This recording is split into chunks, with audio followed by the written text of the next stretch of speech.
Hello, everybody. Good morning, good evening, good afternoon, and good night. Yeah, we were muted. Trying something different for the waiting room. What's up? I was wondering if anyone would be like, "Hey guys, we can't hear you." Like, Oh, Nar, what's up? Yeah, we're here. We're letting everyone gather. So it's been a while, huh? I guess playoffs ended. I guess a couple weeks ago by now. yeah, I think it was 2 weeks ago. Well, it took a little while to get here, but we made it. It just means we were just waiting until it was ripe, you know? Yeah. Let's see, playoffs actually ended on June That air conditioner's 23rd. probably- So I guess it's only really been a week and a half.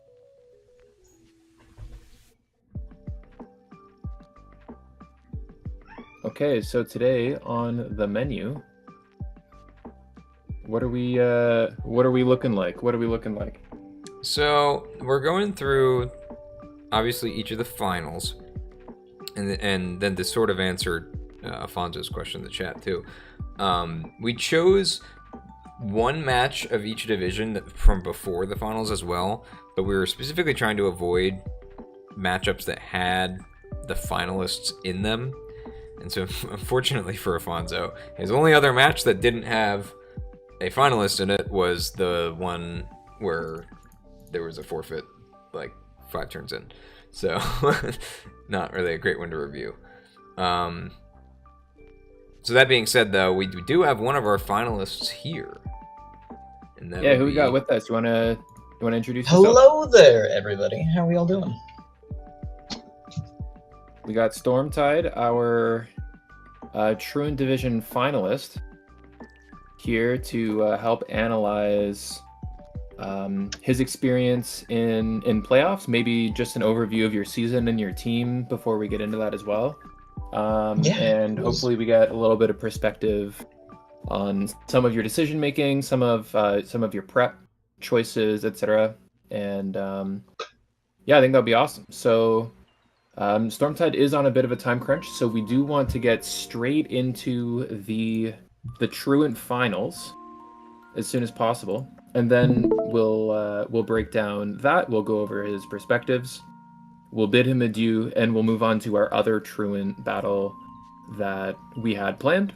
And after that, we'll be going on to the Swarm division. We'll do the earlier matchup first, and then finals, and same with Hustle, early matchup into finals. So, without further ado, I think we can just get right into it.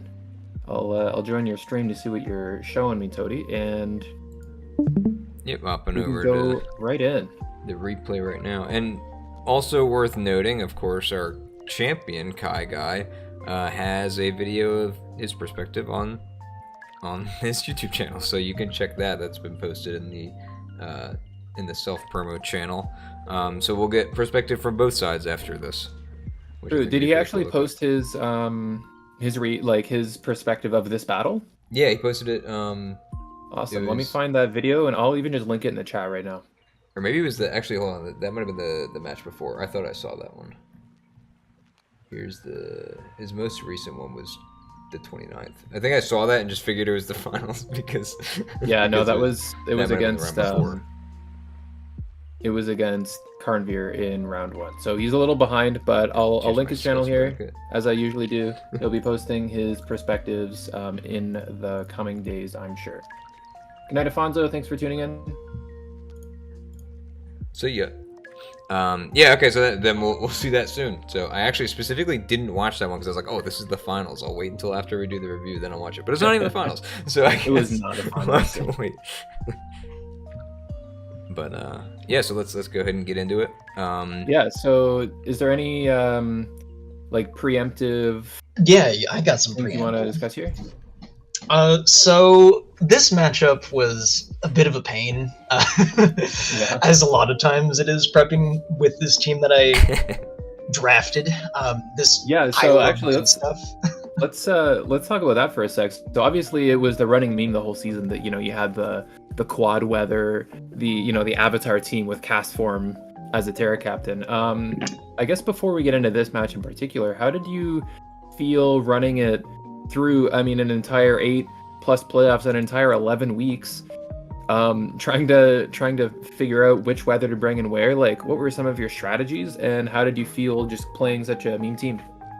Well, I'll start by shouting out the mentorship program, as I'm not someone who's done a crap ton of draft leagues. I've been playing more recently, and I'm enjoying it. So I frequently talk to Skyhops about implementing different plans and stuff, which the good and bad of this team is you have lots of options, but most of them are going to be very fragile, which is kind of the problem. Yeah. But conversely, your opponent generally is going to have no idea what to prep for, which is kind of nice, because some teams you see are like, oh, they're just going to slap choice band on something and run this, or this is their set sweeper, etc. Where this team was pretty flexible in that, but again, if you didn't play it correctly and lost your setup guy, it kind of fell apart. So here, I believe I brought, it was a sand team, because me and Skyhops planned for Excadrill's sweep with screen support, Terra Psychic, Quill Hisui, because it resisted. It was the only thing that we could pick that resisted Kirim good enough, and it took like 50% from U-turn Scizor, and that's why we put Pain Split on that, so it would absorb the HP of hopefully Ting Lu, whatever that else that came in, because we didn't think it was going to run like Throat Chop or anything like that. And then Walking Wake had Scarf on it for outspeeding most other things. It was EV spread, so it would outspeed Unburden Sneasler in Sun, which I kind of bumbled at the end. True, so you were Scarf with Proto Speed. With the Proto. I was going to say, how does that work? Yeah, it was Proto Speed Scarf, so in Sun it would be the fastest thing on the planet. Interesting. And then the other thing I looked at was, I think I ran Bulky Charizard here as a lead. Nice, okay. Awesome. So was there anything going through your mind about any trends that you saw Kai Guy running, for example, or like did you have a read on what any of his prep would be going into the game? Kai Guy, from my observations, because I watched all their playoff games, and I got an idea that he likes to scout, so he's going to be running Toxic on main Nectric. He wants to pivot a lot. He's going to run Protect, a lot of those kind of things. So I made sure I packed Heal Bell, so I know Hippo was going to absorb a Toxic at least once, so I wanted to be able to clear that. And basically try to whittle down whenever they wanted to switch in their setup kind of sweepers, because I worried Kirim would be like loaded dice or something, or substitute. Right, yeah. As well as specs. I kind of thought those two were the big ones, which was going to be loaded dice or specs. I didn't think it was going to be like a D-Dance set, and I think it ended up being a substitute set. I'm pretty sure, if I remember correctly. Yeah, you definitely enjoyed Life Orb Kirim, and like you mentioned, I'm glad you shouted out the Toxic on Manectric. I think, from what I remember, most games that I watched of Kai's, he either led Manectric and just clicked Toxic on the ground type every time, or at least clicked Toxic very early on in the game with Manectric. So it's good that you, I think, caught on to that. And I think packing a heal bell there is really smart. So let's get right into the game here. All right, so Stormtide, you're predicting Charizard lead, right? Yeah, I led Charizard. I was hoping they would go like Sneasler lead for like U-turn or something, but I was figuring it'd probably be like Manectric. I mean, Scizor lead works pretty well too. Yeah. Yeah. Good prediction, by the way. You were right. You led Charizard. Wow, crazy. So he did lead the Scizor. This is obviously really good for you. Let's let the tape roll for a sec here. You go straight into the Slow King. You get your Sun up. Weatherball does 21. So like you mentioned, this is a bulky Zard. Do you have special attack invest still? I think I had enough to threaten Tinglu, because I still packed Solar Beam and Weather Ball, but the other moves were, I believe, Roost and Toxic. Yeah, it's showing Toxic. So I paused it right there. Yeah. Yeah, click Weather Ball to keep him honest. Yep, makes sense. And you also get to see the Slowking's EVs. Dealing 48% on the Power Gem is actually really nice. That's easy to roost through. Yeah. Yeah. So I guess that's also him finding out though that you are not fully offensive too. Like like he probably has a calc up there as well. So maybe that changes how he plays. I've found that the Toxic versus Slow Twins though is actually not always the best way of trying to deal with them, especially if you're not packing Taunt to stop the teleport or the chili reception. It ends up the regen usually ends up out healing the Toxic, unless it's like a setup slow twin. But I think it's still nice, like you said, to kind of keep him honest. And now he has to pivot. It's more easy to read him, and clicking buttons on Slowking that aren't chili reception is easier now for you.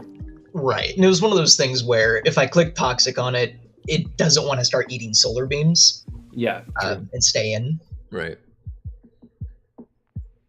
Sure. So we do see you switching into the Hippo. I assume you are expecting the Toxic here, like you mentioned. Yeah, I think they click Toxic, because Let's find out. There's the Toxic. There it is. And I think it was like, after this, it was like 30 turns. That was just a war for rocks. Well, we do see him up.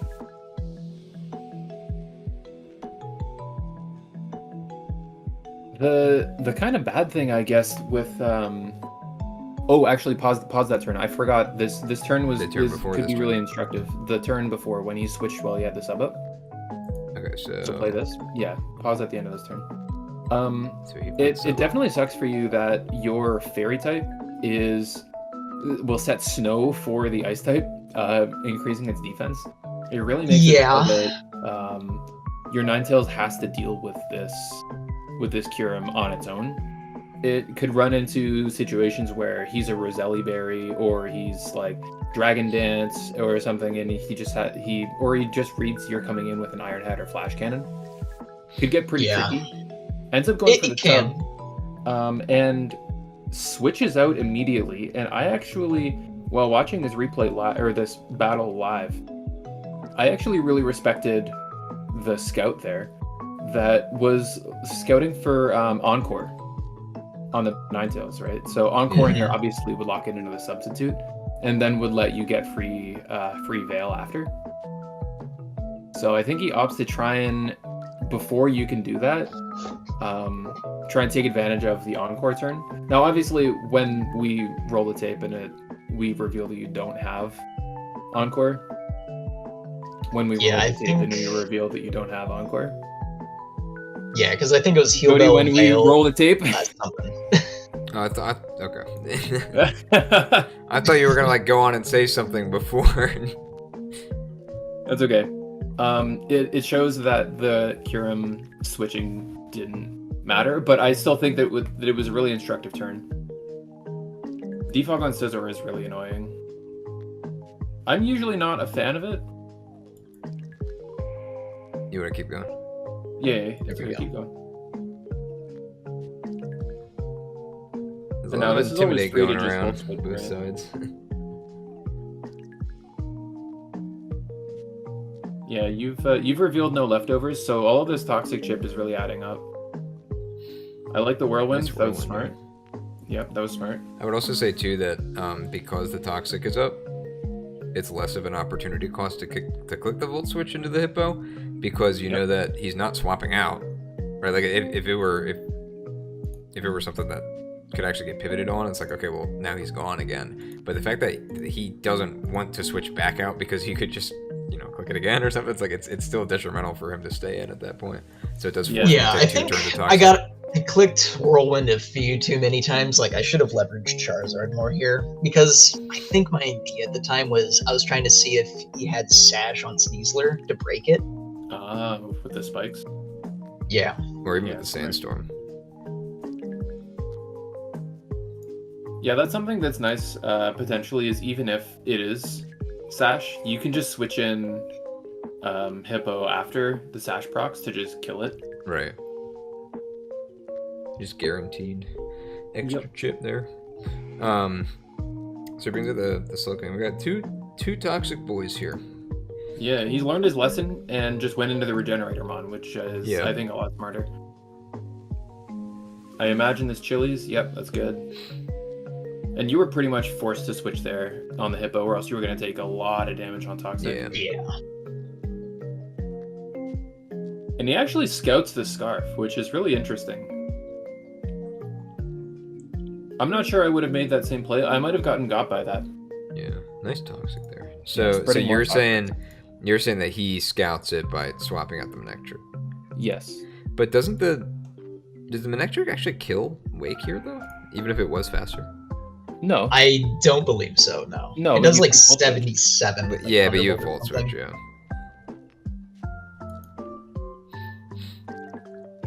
Yeah, so you would Volt Switch into the Slow King instead of just the hard swap. Yeah, exactly. Makes sense. I guess like when you really don't have that much to lose on the Slow King anyway, just coming in, you can like take that turn just to test it. Especially because wait, hold on, did you put the Wake in on? No, Manectric came in on the reception. Never mind. I thought maybe you were putting it as like, well, that's kind of saying that he's gonna outspeed you, but probably the kind of situation that you would have looked for, right? Stormtide is that like he would pivot into the Manectric and be like, oh, okay, now I can get him when he's not. Yeah, the heal bell here is really big for you too.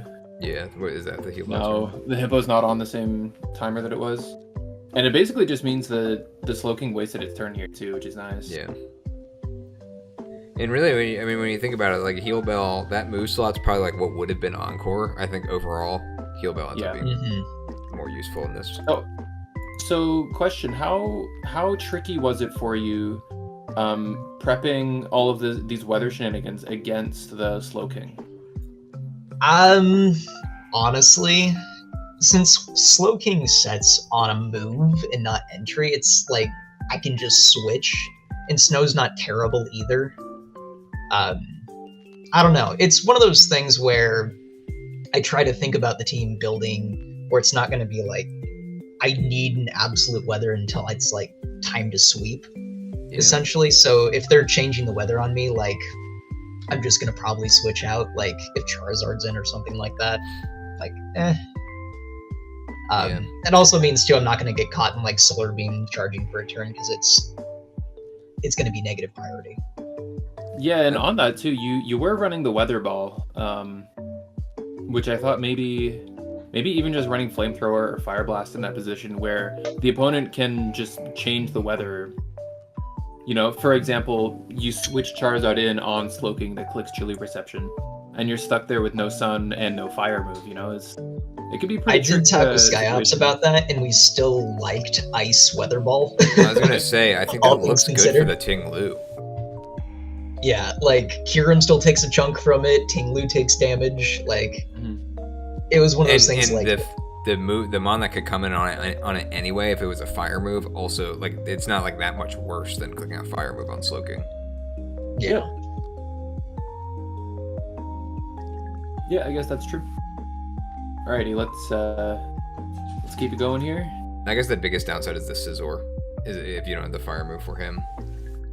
Yeah, and I don't know. I did not play against the Scizor very well. They just kind of walled boost my plans. Yeah, that is one of the downsides too with the weather swap. It's like it's true that you can just swap because it's a move and like it doesn't set on entry. But the other side of that is that if you swap, he sets the weather after you swap if he's pivoting. So like if you put in, not that you'd be putting Zard in on Slow King most likely, but like if you put in Hippowdon on the Slow King, again, also not a good example, but you know what I mean. He sets the snow after you've already come in, so now your Mon, like Charizard, who relies on that Sun to use his only fire move, like what if he pivots out? If he figures out that Weather Ball is your only quote unquote fire move, which looking at the moves that you've shown so far, it's like, are you Weather Ball and then also a fire move? Probably not. You probably have something other than fire. Once he sees this, then he knows that all he has to do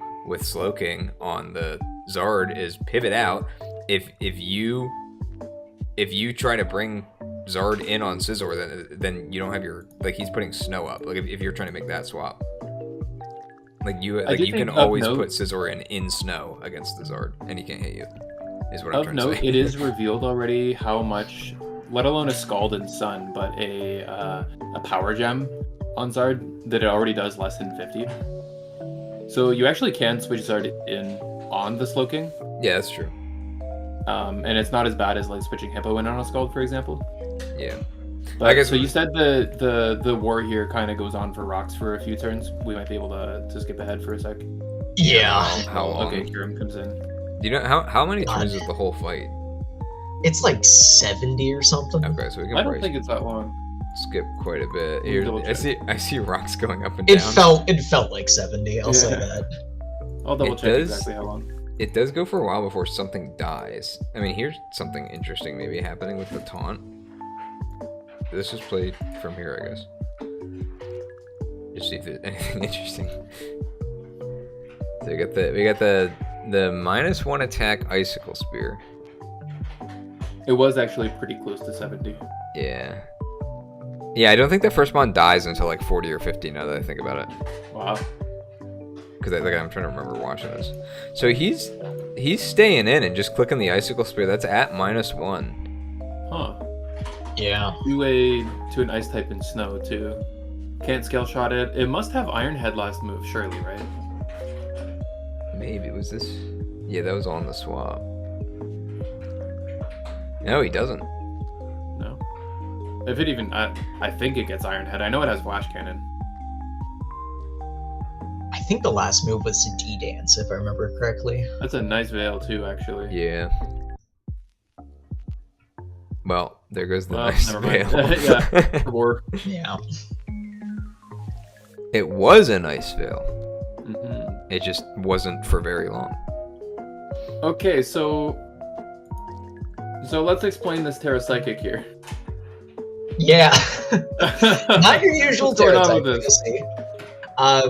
The idea was it would resist neutrally freeze dry from Kyurem if it was going to be a spec set, as well as not getting hit by Earth Power or Draco super effectively. But Dark Poison also doesn't get hit by freeze dry. It gets hit by Earth Power, unfortunately. So that was the reasoning why it was kind of a Kyurem check, and then it would take decent damage from like a U-turn, but that's why we put Pain Split on it. So it would absorb HP of whatever is coming in. What's the other Terra Captain? That'd be Arctivish. Oh, not here. Okay. I think actually looking at it, Psychic is also nice to flip a 50-50 on Sneasler too. Yeah. It wants to hit you with the fighting move while you're Dark Poison type. Can't remember if I put Terra Blast on it for Sneasler. Does a neutral close combat really do that much to, like, after an Intimidate or something on this mon though? Like, I feel like Sneasler is pretty much always switching out anyway, unless you're like already very low. No, it doesn't. It'll be like the oh no, it has a Swords Dance kind of thing, you know? I guess, yeah. Yeah, I guess it. I was wondering if the other captain was here, but it's not, so I guess it doesn't matter because like either way you'd be taking the same damage from the. No, I tried to make one of my drafts for this was a Terra Rock Arctivish with loaded dice, and I just couldn't figure out how to make it work. Well, because it couldn't get past Tinglu.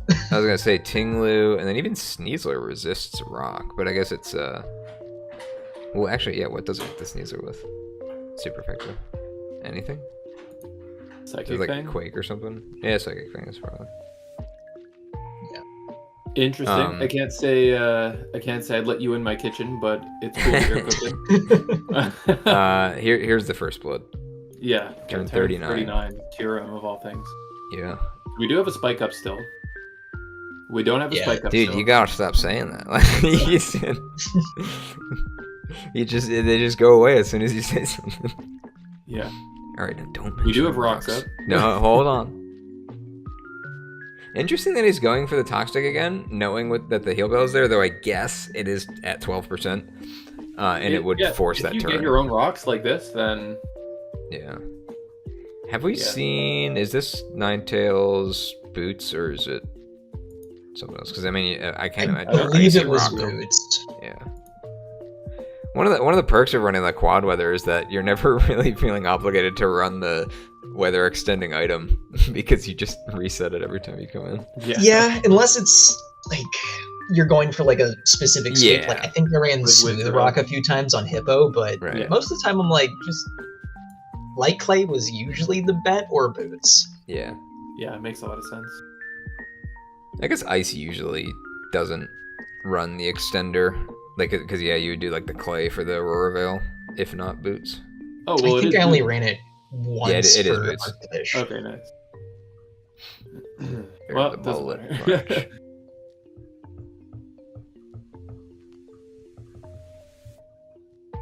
There's a rapid Opens spin. in, gets a spin. That's big.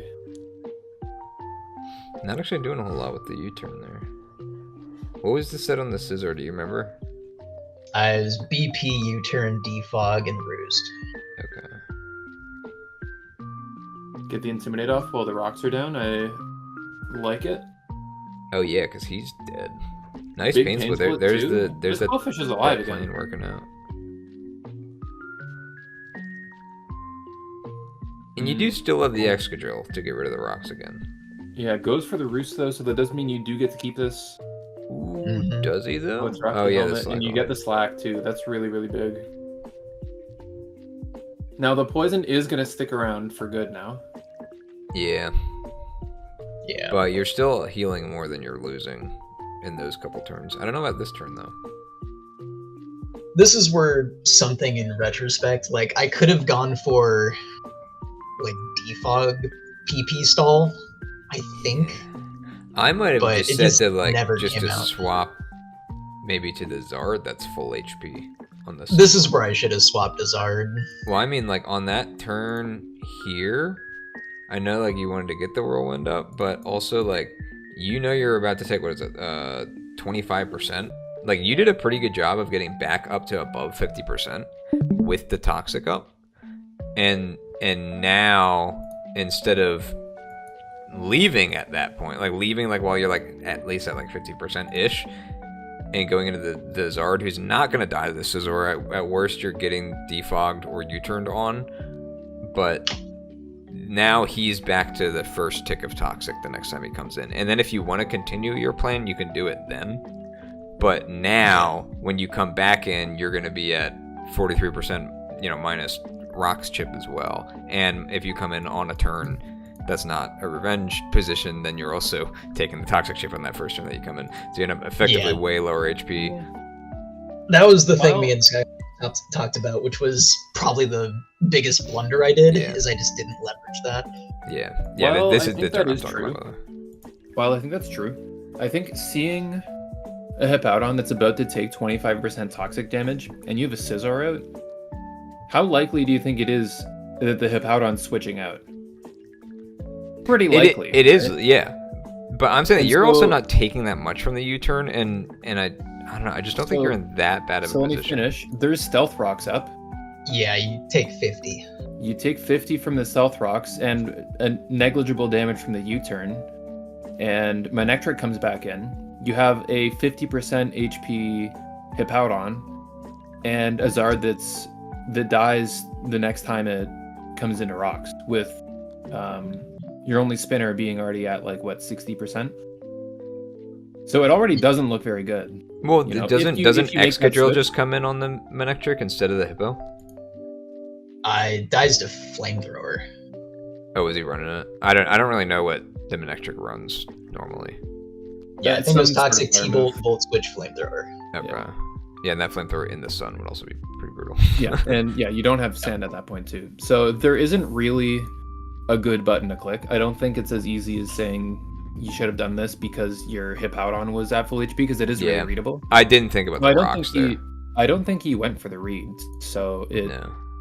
like would have been the play back then, but hard to say, you know. It's a rock in a hard place. Honestly, I wonder if going into the... Oh no, because then Sneasler just comes in on the X control, right? If Yeah, you you're were to kind of in hard a swap any catch-22 U-turns on the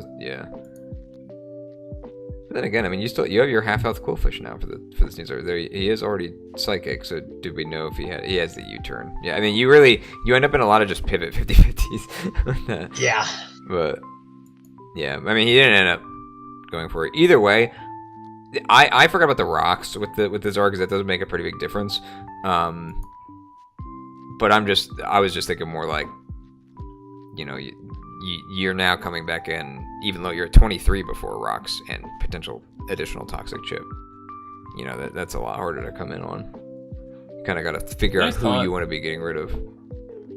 Yeah, that gets Honestly, rid of taunt the plus default. pain split's a really fun combo. Yeah. It's not very fun when you take 30 from a -1 U-turn, but Yeah. Yeah. Well, that's the Terror Psychic there. and now this Manectric is getting dangerously low. Yeah. So these rocks are putting in a lot of work. Yeah, Quillfish was dead. It couldn't really do anything at this point. I think the only time That's Quillfish good. would be able to do anything is getting it in safely. Then with flip smoking. turn confirms the scarf there. Yeah. But see, now you're in the situation where rocks chip and toxic chip before you've clicked the button on the Hippo, so he just kind of has to die. But you get your rocks up for your extra drill set, if that's what you were trying to do. Yeah. And then, yeah, it just came down to like, I had sand up. I'm like, I need to go for it. Yeah. He goes for the roost, doesn't do anything aggressive. Oh, you're almost the guy. The double SD. Yeah, so I had the You got a double couple SD, turns of so sand if left. I was going to Yeah, try yeah, to yeah. brust through Tinglu, I needed it. Mm. And the fake out, And then- yeah, so you lose all your sand. Yeah, And so the fake normal out confirmed it. Like, Yeah. I was kicking myself. I was like, man, if I had Covert Cloak, I'd probably take it, but that's such What were you hindsight. instead? I believe I was soft sand for EQ damage. Yeah, interesting. That makes sense. Um, Because I didn't want to Just take chip from Life Orb. It's so hard to commit to Covert Cloak just for a fake out that they may or may Yeah. not bring, though. Right. So, I wouldn't kick yourself too hard for that. Anyway, I do think Diesel probably just cleans from here, I imagine. I was gonna say though, if instead of going for the second SD, I don't know if that second SD matter. I would assume it matters probably for the Tinglu, right? It does. So either way, like 'Cause if you're Tinglu trying would to, come in, kill with EQ. but if you're just trying to like, you know, you're trying to get rid of this the Manectric or who is out the Scizor. If you are able to kill him, especially with the soft sand EQ before the second SD, then Sneasler probably comes in and clicks fake out, but then he has one more turn of sand that he has to swap something in on the EQ. Maybe he swaps in the Tinglu, but then the Tinglu gets 2-hit KO'd. And now you're down to your Scarf, Wake, and Sun Zard, who can, you know, still set Sun. Like, even if you have to sack the Zard to set up Sun, Wake's in a better position. Granted, the Slow King isn't great for you, but we're also assuming that the Scissor's dead.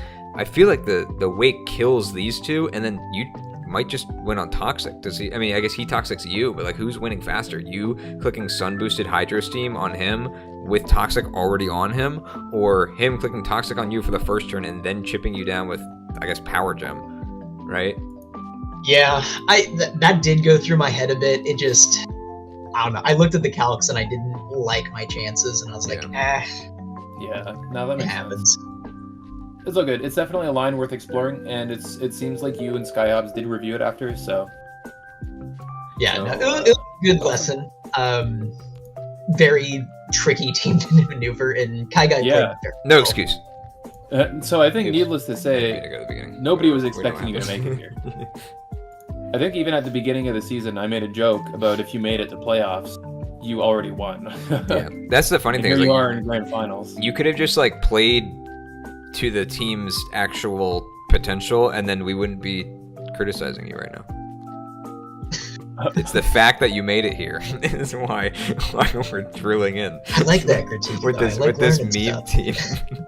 Yeah, if you just did worse, then we would have less to make fun of. See, we're not critiquing my play. even though my team sucked, but I also played pretty poorly in some of those games. We're not talking about it though because I didn't make it to playoffs. Yeah, exactly. See, now I'm just stuck in between. It's like, man, do I try to draft an actual quote unquote team, or do I go for like another like? Do I do quad terrain next or something? But yeah, no, that was real fun. It's surprisingly better than it looks on the surface because it does look like just a pile of mods. Yeah. It looks But- like a headache and a half to prep for. Yeah. That's pretty much what I encountered through talking with other people. But Honestly, it's not bad per se. I kind of think of it like almost like you would treat a team with like a trick room splash, where it's like you have that one combo that could come that you have to be ready for, but then you have maybe this other combo that can come. But like in this case with the extra set, the X schedule setup, which is like this goes for any time that you're splashing weather like that, but it's just like that times 4. And so like in this case he had his own weather to put in there. Problem though. Yeah. No, I know. But in a way though, it's just like it's a bunch of like 2v2s that you have to think about, and you don't know which one's coming. Well, Or it- which ones. Use what I something that saw everything's most bad. times in my matches throughout the season is it forced most people to run like their generic like balanced good stuff team into Yeah. Yeah, true. And if people just bring pretty basic standard sets, that's when you can try and just better player them. You know, you're not getting caught Yeah. off guard. You're running into standard prep that's like fairly predictable, Right. Mhm. and then better player wins. And clearly that was good enough to get you to the grand finals. So A terrifying experience, but a fun one. Yeah. It also tests your ability as a player to really like see the end game from different points. Where it's like it's one thing to like set up your win con partway through a game, but something that I still struggle with, like even just like with a single terrain or weather on my team, is planning that long game. Like, all right, if I'm planning a couple turns ahead, I also need to like know like where the weather's going to be at. You have to be really keen on like the mechanics of like, oh, if you're swapping in on it, what counts as a turn of weather left based on what I'm looking at on the screen right now. I've made mistakes where I clicked U-turn and I'm like looking at the weather as if it's like how many turns are left after the U-turn, even though it's the current turn. Like that's a lot to have to like juggle in your head. And the I'm classic saying that Toady reading comprehension. yeah, yeah, but I'm serious though, where it's like that's a problem that I feel like it is very common to see like people playing against any weather team or playing against any terrain team where they're like, oh shoot, I mistimed this, or like I forgot that's how this part worked. Like you're working overtime with having to keep track of all those things at Oh, once it's and like mental setting up these win gymnastics. cons so many turns in advance without having any idea where the weather's going to be at that point because of how much swapping you're doing. So I'd say the biggest lesson I took away from this is learning to play for that end game you're talking about is what mons can you sack that are going to further like your quote unquote board state yeah. to get you to the end game. Yeah, and making sure that you always have something to capitalize on the momentum that you gain when you sack something in Right. order to enable that in game is really important too. So maybe the team was lacking a little bit of firepower with like how bulky your Zard, your Hippo, your Quillfish were, kind of how wet noodly Ninetales is. Like your only real firepower here was a Scarfer and the setup mod that you wanted to. A Scarfer who gets keep walled by the a regen mod, Yeah. by the way. Yeah, exactly. So yeah, maybe that's a good lesson for the future. Yeah, I think regardless, really well played. Obviously, congratulations again for making it this far. Congrats to Kai Guy for taking the win. That was a great game. He had a really good showing through the regular season and the playoffs. Definitely proved to, at least to himself, that he still got it after his break.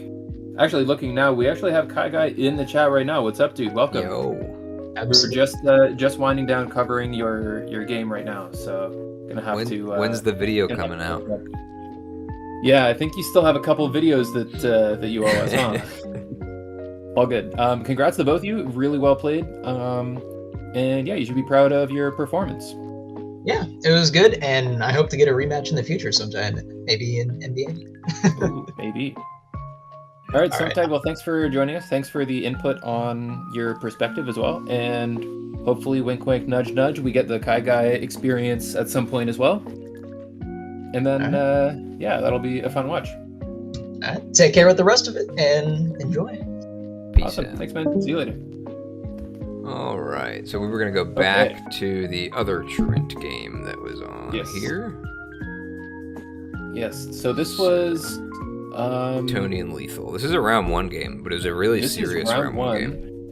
First seed versus 8th seed. Every single person in the prediction bracket predicted Lethal Blue to win. So for everybody's prediction, their brackets, this game was actually inconsequential because no matter everyone got it who wrong. won or who lost, everybody won or lost. So I guess there the were biggest actually consequence is no if you stakes. had Lethal losing the next round. True. Yes. Exactly. Like that, those So, people yeah. benefited more than people had them going all the way. Yeah. Exactly. Lethal. Yeah, you're just in time to review your game. Yeah. One of the games that you played in playoffs. Though, to be fair, I mean, you did kind of call out the potential here. Like, I mean, you had some faith in Tony, Yeah, Tony's as team as once an again, 8th seed to have what it takes at least to potentially. Yeah. upset. Tony's team was one of my favorites in not just the division, in the whole league, and I called it at the beginning, and going into this battle as well, I even said if there's one team that could give Lethal a run for his money, I expect it to be Tony's. And so I guess we can click play real quick to see what the Terra types are. I'll tell you what they are so you don't have to read them, don't worry. It's Alright, so we Terra got Dark, Terra Bugs. Quackwaval, A lot and of then we bugs. have Fighting on both Incineroar and Metaverse. No, I think it's bug fighting. I think he just has like Buzzwole and Heracross on the team. They're all bug fighting. Yeah. All All right. yeah, Who's so the other lead? who's the other lead? I'm gonna guess Petron. Okay. I was gonna say I think Mamo or Mamo's not a bad lead. I guess you don't really want to lead Mamo to Meow or Rotom though. But anyway, what is it? Petron. Easy. You cheater. Nah. All right. Nah, I'd win. Oh, do we want to just play through it and then we'll Yeah, play let's it too, let's just talk about it as it comes. Yeah, pretty standard. Oh, we got 2 pivots though. Actually, that doesn't work. against Yeah, the Clear Metagross. Body is pretty good. It does look like think it's he won't ready for that. offensive based on that damage, or maybe Metagross just sucks. I don't know. The damage doing from 50 Petron, you mean? Yeah, doing 50 with a Shadow Ball is really nice, actually, for Tony, regardless of being knocked here. Yeah. Really nice. And he said that he did not know the interaction with Parting Shot, so that he might not have brought Parting Shot if he knew that, because Yeah, learning moment. Metagross like only runs this ability. Well, okay, if you're clicking Parting Shot into a Steel type that you still beat anyways, right? Yeah, I guess that's true. He did, like, clearly he was fine just clicking the button on the turn after. Yep. The knock. Now, is- I'm not sure if it lives as Psychic Fangs at this point, but it is faster, so it can recover through, or just go for a the KO Psychic with Shadow Ball. Fangs or a Zen Headbutt. Whatever one you want. I thought that Metagross usually ran Zen Headbutt. It did before it got Psychic Fangs.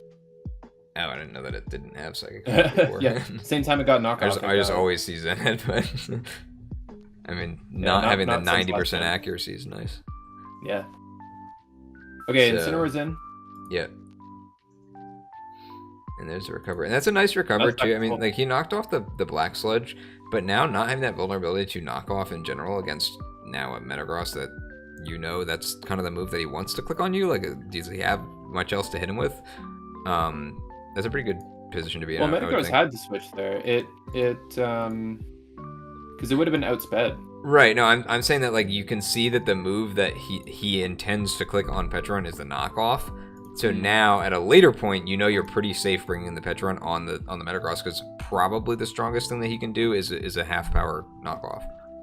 I think that mindset's a bit of a trap. I think knockoff is just a good move to click in general. Yeah, but So like even if it switches into the Latias on the psychic move or something, you still get value. yeah, I guess that's true. He does have psychic for it. That might not have been the only reason he was clicking it. Did I go back? Wait, yeah, I think I did. Yeah, because that was the Metagross. So Yeah, that's okay. This is good. yeah, Recovers when there's the U-turn. recover. Parting Shot. Well, at least you know that you can pretty safely Parting Shot now without the Yeah, Metagross yeah, coming and exactly. blocking it. So The U-turn. There's a lot of pivoting going on in this game. Is it another U-turn? No, this is the missed play rough, which probably wasn't gonna do anything. That was gonna do maybe 10%. Yeah, what is it, like 160 base defense? Yeah. It's insane. What was I gonna say? Oh, so he does bring this back in, so probably has a psychic move then, right? But you get outsped and die. Yeah, maybe the Shadow Ball was a roll and 50 was high. Did it do exactly 50 last time? It did exactly to 50 the first time. Yeah. Perhaps. I mean, you know his item because it got knocked off, so he must have been looking at some kind of calc. Now, when Mamoswine is your only ground type against Rotom Wash, you're always in really tricky situations. Yeah. Because you can never go into your ground type on the Hydro Pump. And so I like this Hydro Pump here to catch that. But Latios is a pretty good check. I was going to say Latios resists both, but you still, like, it doesn't immune the pivot, both, which is usually why you want to ground type. Yeah, you still pivot, and it's also really bad into the Toxic or the Thunder Wave that could come out too. Yeah. Or even a Trick set, if it were choice. Like, you don't, like, depending on the Latios set. Yeah, it's kind of just Mamo into Rotom is pretty tough. Yeah. I mean, that's one of the reasons why Rotom Wash is so good, is that, like, specifically just the fact that it has that dangerous coverage for the ground types that would normally come in on it. So, and it is a screen set for the Latios. And he misses play rough again. Would have done even less. Reflect. Yeah. This Petrun is super not dying now. Yeah. Malignant does 32. It's pretty good. Defog Nice defog. Reflect. What was that? 45? That's respectable. Does that kill at -2? It's half damage, so it could kill. Yeah, it would be roll dependent. He might put screens up again though. No, opts to keep it around. So there's the other knock though, where it's like that's just not doing as much because he already got knocked. That was one of the problems that I had with the Terra Zarude, where it's like, okay, I can do Terra Dark knockoff and sweep this team, but also now I just like can't run knockoff on anything else because I'm just making Zarude weaker. I feel like that might be a problem that you kind of run into with this too, where if it's like if that is a good move to run on Metagross, you're kind of screwing over your Incineroar. Like you might be better off just running Lariat or something like that instead. But he's just pivoting. Goes for the U-turn. I like it. This should really start U-turning soon. This Meow. Yeah. He keeps clicking the moves on the Petrun. I feel like the Petrun just comes in every time. Yeah, it's hard though when the opponent keeps playing a straight line. You keep thinking to yourself, man, eventually he's not gonna play the straight line, surely. Right. And then they keep playing it and it's just frustrating. I think in this case though, it's one of those things where it's like the straight line.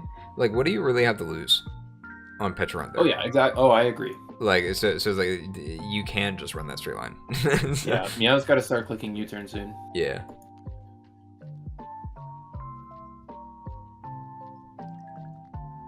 Oh, down goes the Rotom. The kill. That's pretty big. Mamo hasn't even come out yet. Yeah, Gengar comes in though, and with the balloon. Yo, he has Levitate. Wants to take this. True, Levitate. Went for the Shadow Ball with the Sludge Wave. Goes for the Reed. And, no! And then misses. Wait. That's pretty big. Oh, that's massive. So he missed, but it just like went through him, and he missed because it went around him. Yeah.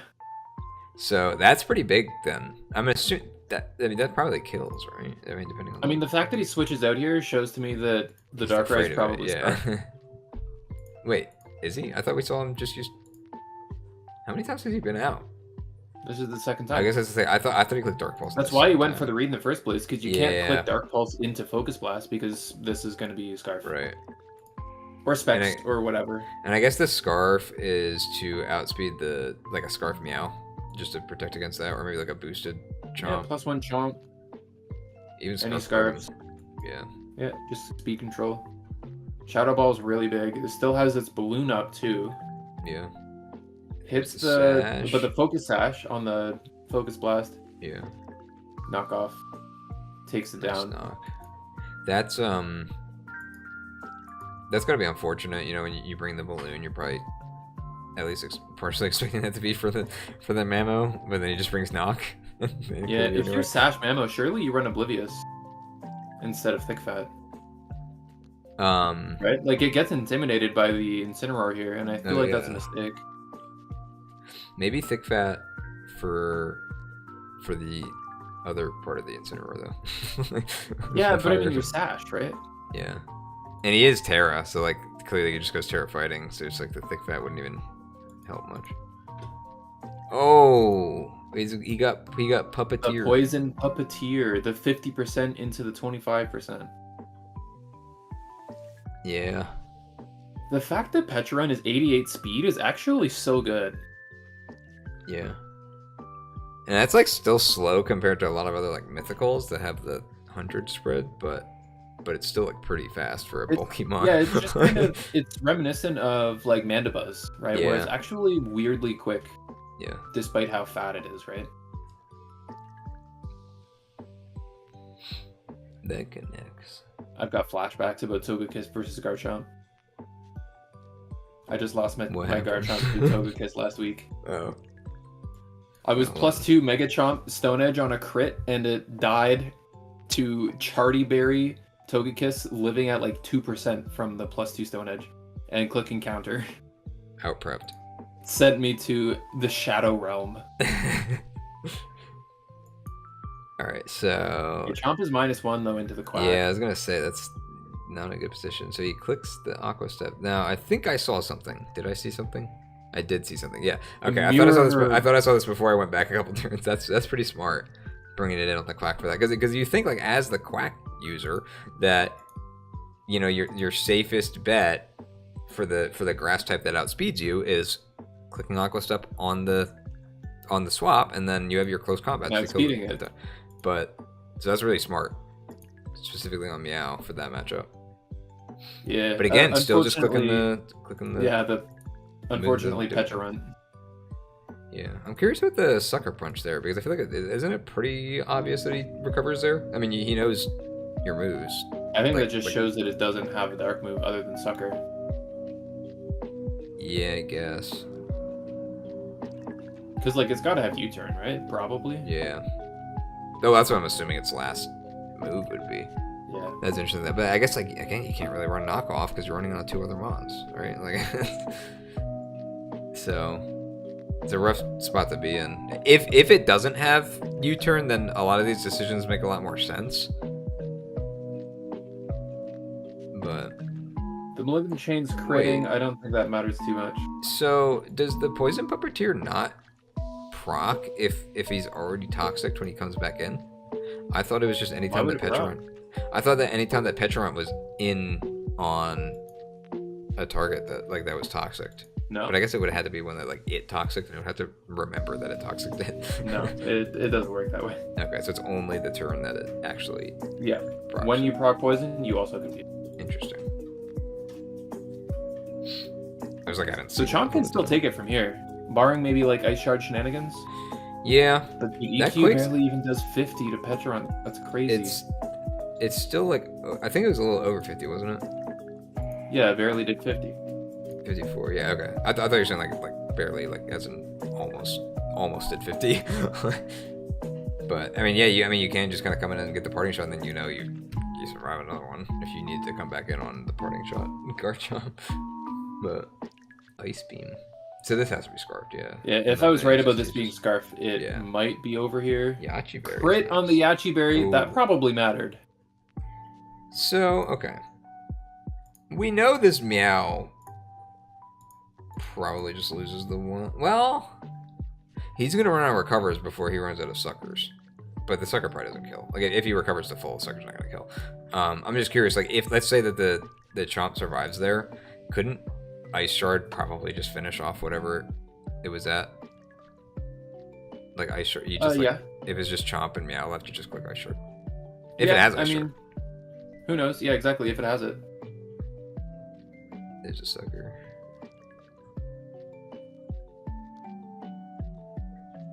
And this does just go down to what I imagine is the Scarf Darkrai. We can check the Yeah, Scarf Darkrai. There he is. Skyup says, feel like I don't like Malignant Chain on Petron and prefer running Toxic a good amount of the time for guaranteed poison. Yeah, I actually agree. That's fair. I mean, but isn't Malignant Chain true. just a good Lethal, stab move, though? Lethal says in chat that rocks are up, so Mamoswine's dead. Oh, true, yeah. With no way to remove it. Yeah, unless Quack has Well, it, but Quack could have spin, yeah. But we don't know that. It doesn't have spin. Does not. So yeah, Memo's dead. Well, yeah, I don't know. I think it could have pulled it off, honestly. Yeah, if the, And knowing that Skyhops, the I Memo agree with could you. come back I up. like running Toxic on Petra. I haven't used Petra enough to have an opinion, but how much? What's the base power on Malignant Chain? It's like 100. 80, 100. No, it's 100. Yeah, it's pretty good. So wouldn't you be running it anyway? But you could like run that and Toxic. I mean, not when you need to deal with a Steel type. Not But I'm saying, like, necessarily. would can you run want to be Nasty Plot. running a poison move to begin with? Like, shouldn't like when you just want to have that?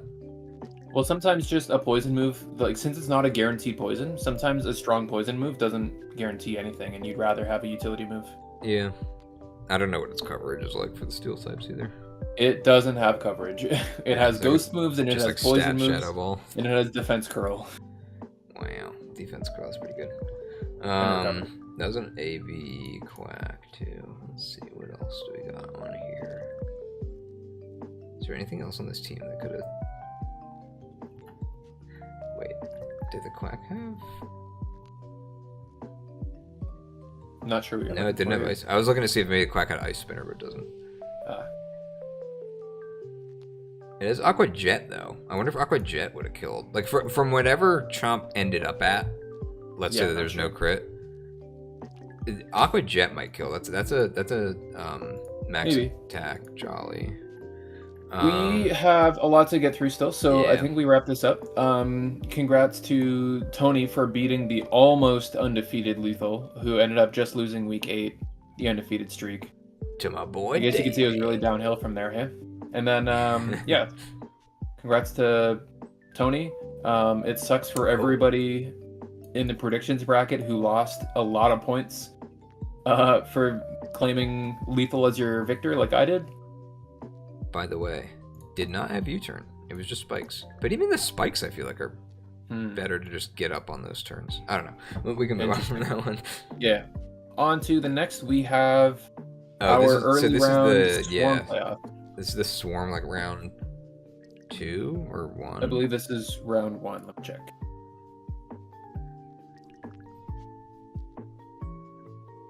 Swarm division. I think it was round 1. This is round 1. 3rd seed Impulse versus 6th seed Luke. You said it was 3rd seed, yeah. So. Yeah, 3rd seed Impulse. Okay, so leads. We got another Rotom Wash game. And another Darkrai game. I mean, Rotom lead. Rotom lead or Swampert lead? Is this Mega Swampert or just regular? I think it's just base. I could see maybe a Dharma lead here too. Yeah, I was thinking that. Honestly, I just think that Luke is really in the driver's seat for lead here. yeah. Because the Dawn it's fan doesn't definitely necessarily Impulse want to come in on 2 of these months. Yeah, it's Impulse who has to react and get the read right here. Yeah. Though I guess you don't really like want to do a Rocks lead against the. Is it Mega Dancer or regular? Mega. I'm guessing Mega, yeah. So you can't really like just put in Pert and think that you're gonna get the rocks up for free. So anyway, Well, I mean, you get them up for free unless Diancie leads, and if Diancie leads, you can hit it with an Earthquake. that's true. It's Well, only it's really fine. bad versus a Celebi lead. We see Yeah, Terra 'cause actually both of them fighting would be bad against the Celebi lead. Terra fighting Aegislash, and Oh, Terra man. Grass Iron Moth. My reading comprehension is going a lot of whack. So what was it? Your listening comprehension too is going Grass Moth. Grass Moth fighting Oh, and the Ghost other team. thing, Ghost thing. Aegislash. Your picture comprehension is not. Yeah. So this is like the only We bad. did lead see for the Swampert. this the exact scenario. So dependable. You got the job done. Try honesty. And now this is already looking really Wow. good for Impulse. Yeah, I was gonna say that the T-Wave, one of the we talked before about like T-Wave, at least in chat, we talked a little bit about like paralysis and how it would be, you know, more balanced if it maybe was just cutting the HP and got rid of the interrupt the turn chance. But then in that case, you know, you'd be pretty safe putting a defensive mon just on a paralyzed chance, because most of the time they don't care about being slow. Mons that rely on Wish Protect for recovery get absolutely gutted by paralysis. Like it is so painful trying to rely on a Wish Protect heal when you have paralysis. Just like it's like rolling the dice every time. So that is a really good. I mean, we don't know what the set is for the Screamtail, but I feel like I would be pretty satisfied getting that off right away on the Screamtail, just knowing that you don't really have to worry about like the guaranteed healing on some of those setups. So we got the Dom fan coming in. Not boots, so he won't get as sturdy unless he gets healed. But he does come in on another T-Wave, so yeah, because this spin, no ghost. Seed Bomb. Now The big bomb. that Bomba. that is good prep. I like that. I think it has Power Whip too, doesn't it? Or was that a leak move from back in the day? I don't remember. I don't know if it has Power Whip. I would still rather look and see that Seed Bomb kills and be like, all right, I have one chance to hit this Swampert with the grass move. I'm not going to miss. I think that also shows that it's fast Donphan, or maybe it's like it was plus one speed, though. Oh, it was plus one? Okay, yeah, I missed that. Yeah, the rapid spin. Yep. Yeah, bonk. I mean, it might still now be those rocks are offensive. staying down. It's Boots Rotom. Yeah.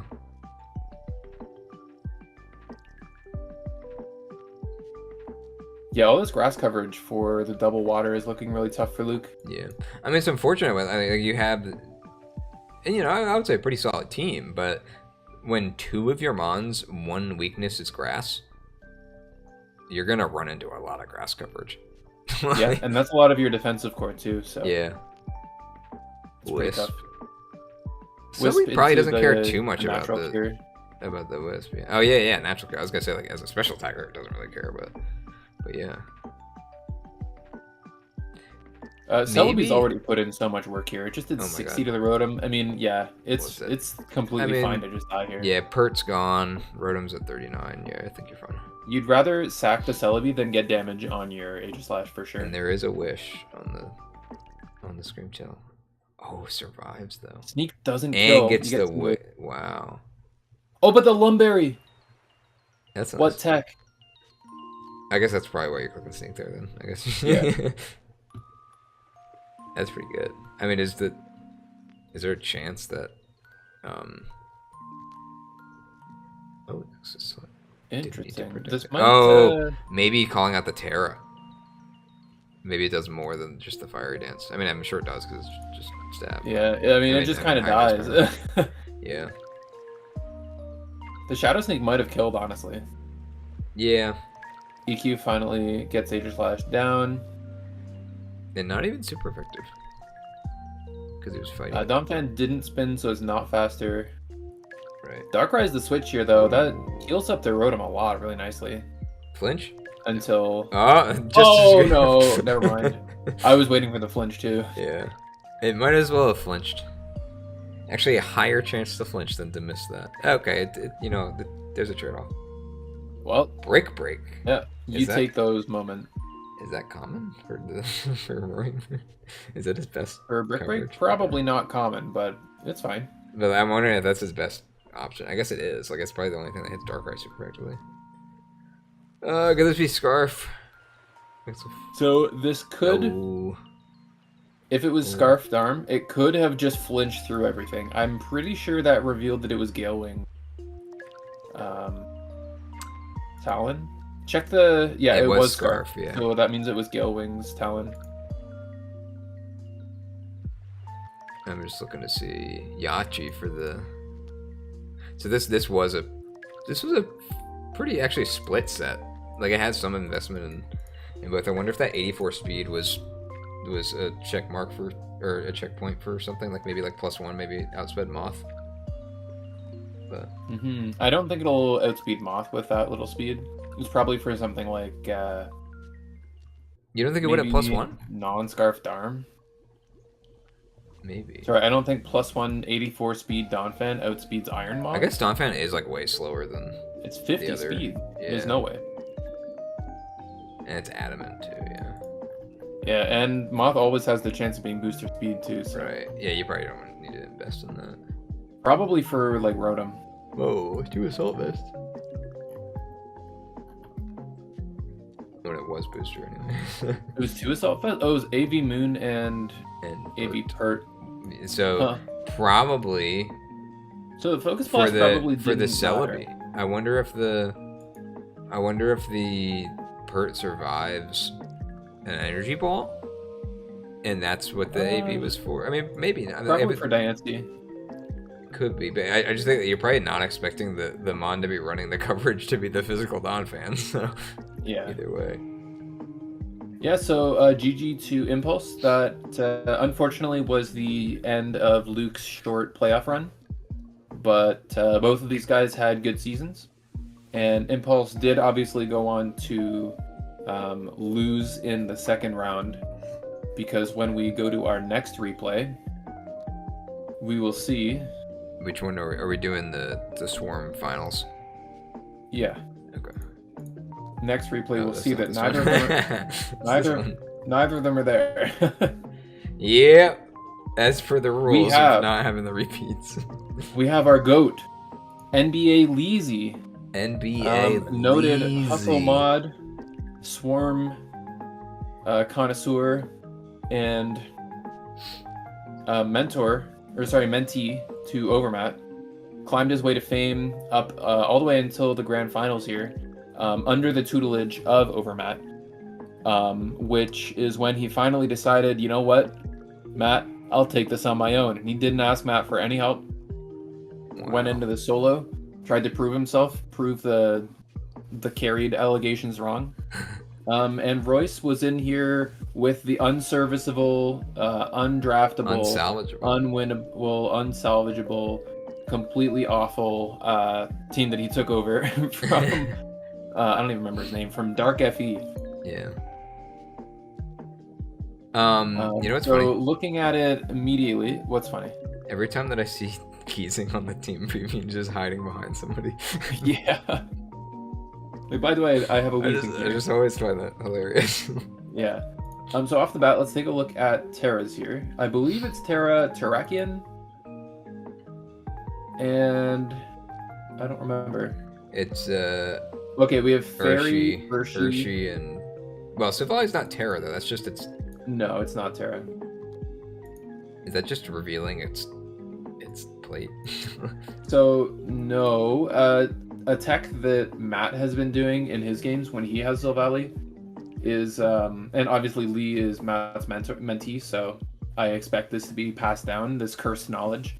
When you put Silvally on a team, it will default put its Terra type to whatever its primary type is that you set, Yeah. but you can set it to something else. Oh, so it's like that somebody makes reads it and fake. thinks that it's. Exactly. I feel like it'd Yeah. be more convincing though if you just didn't set anything else though. Like the fact that you I like agree, clearly yeah. set the others and then also have this one as the only one. It's like oh, Yeah, the okay. fact that everything else is stellar, right? Yeah. Okay, and then we have Rock Terrakian as well. Yeah. So, what was the other thing? Oh, I was gonna say, I just think it's funny that this is the first time. Well, first time as in like we've literally done the bracket predictions twice. But I feel like every time I'm like rooting for Lee to win it all, and then the one time that I have him losing round one because he was playing against my mentee is the time that he wins. So, It makes it all the way to the finals. We don't know Yeah. if he wins yet. well, I meant wins round one, I should say. Yeah. Yeah. So we don't know what happens. So We definitely know what gonna- happens. It's been a week and a half since this ended. Dude, That's okay. Keep it to the spoilers, chat. Yeah, so I'm thinking a Torn lead obviously looks good most of the time. But I think given how obvious a Torn lead is, I feel like a Raging Bolt lead looks pretty clear from Leezy. I was gonna say maybe which- maybe a Rotom lead could Well, be good. so as I'm about to say, the Raging Bolt lead also covers the Rotom lead. because it doesn't. Everything it does just bounces off. Yeah. Maybe it'll have screens, but it can't even T-wave it. Maybe it'll toxic it. It's like Raging Bolt is not scared of Rotom or of Yeah. Torn. Yeah, I think it just has to be scared of like a Chomp lead, and even then it could be Shuka. Like there's so many things that could go wrong into just Raging Bolt lead. So I expect to see that here. Yeah, because really, I mean, this team isn't really well equipped for Bolt at all. I mean, like your ground type is also weak to. Yeah, your ground type's weak to Dragon. Like it's. Yeah, I do think it is pretty tough here. We actually see the Aerodactyl lead. But into the Torn, like that's I think the second best thing into the Torn lead. Yeah. Is he getting rocks up? Yeah. Nice. And then goes Bolt after. On the port, Makes Clef sense. is the answer. It's still a pretty good chunk. Guard. It's either Magic Guard or Boots Clef. Switches on the T-Wave, makes the prediction. That's insane, actually, bringing in the. I mean, obviously, like it's a flying type, but like you're not. Are you expecting an electric move from the like? I feel like you still, if you're trying to hit this Aerodactyl, you would still click Moonblast, right? Like, I just think it's very, very ballsy to go straight into the. I like the T-Wave. I think it was a good play. I just think that that's a scary play to make when you haven't really seen the Clef's entire set yet. I don't know. We don't know if this is Assault Vest yet or anything. I think it's pretty free. Maybe not free, like you could take too much damage, but it doesn't look that bad. Yeah. Dual Wing Beat does do a lot of damage too, and does get paralyzed. I guess he's thinking he's not going to go for that guy. Yeah, I guess going into the Raging Bolt, seeing how Spadef the Clef is, means that when you make that play on the Bolt, you actually don't really gain anything. Yeah. Because you do like 25 and it can heal it off easy. It'll heal it in between. Yeah, so you kind of had to trade your Aerodactyl's paralysis for it. Yeah. Yeah, but you also know once it's like the thing with Clef is it's a great mon, but if you figure out like if that's max Spadef, max HP, then you start to see some of those little openings that you can get with the Aerodactyl coming in and chunking it for what was that? I guess like a total of like 70%, right? Yep. So, what was I gonna say? Oh yeah, I don't think we know what the Bolt set is yet. I think I know what it is, but I don't think he's shown anything that. Yeah, AB and Chika just kind of make the most sense. But I think it's something else.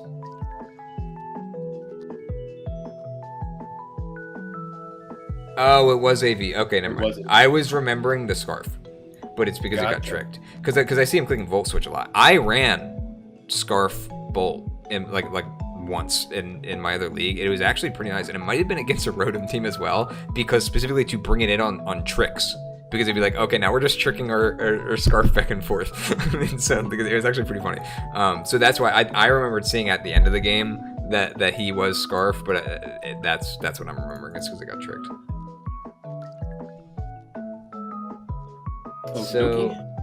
So he can't trick that off now. So you've effectively neutered the trick for the rest of the game, which is pretty nice. Oh, the SD trick. Ooh. So no Thunderclap, I guess. I guess you do kind of end up being a what's it called? Like a 50-50 if you don't want to stall a PP of Thunderclap. He just keeps SDing. But I guess if you're also certain that you're going to kill on the Rocky Helmet, then go for the Rocky Helmet. Yeah, and sorry, I missed. Did it get a speed boost from Salac Berry? Yeah. Salac Berry? Salac Berry? Is that it? It's a Salac Berry. Real ones, no. I'm not a real one. But yeah, that's why I was saying that, like, if you're worried about. Then again, he probably outspeeds anyway. Well, not the Scarf. That's why he didn't. That's why he didn't Thunderclaps, because he has a Scarf. Unfortunately, I don't think the Terrakion got the value that Royce needed to get. What was that? Was 15%? Okay. Can you explain to me Rocky Helmet damage? It's not a flat percent, right? Yeah, it is. Is it? What is the percent? Is it 16? 1/6. Wait. Oh, okay. It always looks like it's like variable amounts. Like I feel like I've seen It's it do exactly more. 1/6. It turns into it's like 17 point something percent. It's effectively if you have 2 layers of spice up. It's around the same. Yeah, I guess I'm used to like seeing it bring it to different numbers, but that's probably for other reasons. Bring it to different. Actually, I think it's exactly the same. It is exactly the same as 2 layers of spikes. Wow. Okay. I always wondered. It looks like it does so much, but I guess that is so much, like compared to other like chipping things. But anyway, yeah, 15% just dead. Yeah. Goodbye. You know, it'd be funny is if they made a Rocky Helmet have the same type effectiveness as Stealth Rock. Oh wait, that would be heat. Just have Talonflame, Brave Bird into a Dual Rocky Helmet, beat. and yeah, just explodes. Bink chonk. Bink chonk. Yeah, that'd be pretty rough. Okay, so Maybe they shouldn't do that. We do see arrows still, even though it's paralyzed, it's actually still good into Torn here. Yeah, I mean it's so like, I think fast. that's Like it probably good. outspeeds most of this team as well. Maybe not Torn, but like Man, Lee was so excited to draft Mega Aerodactyl here. He's been a believer and wanted to try it for so long. yeah, And he finally, like the time he got it, actually made it work surprisingly well. yeah. And this is And it not looked really boots good on in this matchup, on too. this Torn, by the way. Yeah. He comes in and takes the rocks. Yeah, Torn has nothing to hit this. Wait, Like yeah. 21%, get out of here. Ice Fang. I guess scouting maybe for the. Oh well, it's the tornadoes. Wait, but isn't Ice Fang like 65 base power? Yeah, Or is he strong jaw or no tough? I think it's 55. That's pretty cool. I remember I was talking to Lee after the game in the chat about Mega Aerodactyl. I think he's cool. It's just I personally like. I feel like I would just have such a hard time drafting a Mega that's weak to rocks. I did it with Mega Pidgeot, Yeah. but he's a little bit different because he really only comes in the once, and like all he has to do is click Hurricane. Whereas like Yeah. on like Aerodactyl, like if he's your defogger or your rock setter, I mean he shouldn't be your defogger, but if he is like an option for it, like you don't want to get into the habit of treating him too much like that. And same with the rocks too. It's like I would be concerned about having to get him in multiple times to do that kind of stuff. So props to him for finding a way to make it work pretty well. Unfortunately, Lee didn't go for the 6-0 on the known Scarf Rotom by switching into the Raging Bolt. He just let the Aerodactyl die. Oh, yeah, It would have been really sick if he got the clean 6-0. that's true. Yeah, he's not a real Aerodactyl believer actually. No, that I think about it. He Dude, did you just let it Aerodactyl die. down. It carried you all this way. It didn't even carry you, but it helped bring you all this way, and then you really just let it sink like that, huh? That's crazy, dude. That's like literally Not a that's real one. guaranteed that thing that it could survive and you still win. And he let it die. That's Yeah. Honestly, I've lost tragic. all respect for Leezy. Yeah. Doesn't care So about congrats to Lee, the not Aerodactyl Mega Believer. Confirmed. Well, this is his first dub, and I expect that it may not be his last dub. Yeah. And obviously, congrats to Royce. Royce has been consistently a top Swarm player. I don't think this was his first time in finals. Maybe he just made it to semifinals before. I don't remember. I don't either, but I mean, he did this with expect basically a rental team, so. Yeah, it was a rental team. Yeah, I do expect to see more of both of those players, and with good performances in the future. And now Okay. we got our pre-finals tussle game, which I think is also a round one match. These were all round one matches, which is kind of crazy that there were so many good matches in round one. Like we talked about this when we were doing the bracket review, how all three of these divisions I think are kind of like the most balanced that they've been in any season. Yeah, And at least the the 1v8s. seeding felt good. Yeah. And this was what was this? Was this like 4v5? This was, yes, 4th seed versus 5th seed. I forget who was who. I think Zeb was 4th. I don't know. I can check that right now. Either way, we expect these two to be, based on the seeding, you already know this is going to be a good matchup. Yeah, this was hype. So Yeah, Zeb was 4th and Riceman was 5th. So do we want to go ahead and play it or see the Oh tier yeah, types? let's play it, brother. We got 3 You water got this? types. Think you can do one? Well, I don't know who the captains are though. Well, take a look at what is types Wheezing a there are. Terra type? I mean, is Wheezing a Terra captain? I would imagine so. Is it the only Terra captain? Because everyone else looks like their base type. It looks like it. I'll just check the doc for you. Yeah, I have it on the same browser right now, so if I switch it, I'll change the whole display. Yeah, But it's Weezing like- and Ogrepon. Yeah, and Ogre's not here. So the Versus Slowpoke multi- notably is here though. Yeah. Noted better water type. Yeah. And then for Riceman we have the. Oh man, this is hard. I don't know who his captain is either. I guess it's just the Gulchers. I already said them out loud. I didn't hear the Gulchers. Unless I thought we talked I about said this Moltres and Ogrepon. one. Oh. I was thinking Ogre. Wait, Ogrepon. Oh, so Yeah. is Weezing not a Terra captain?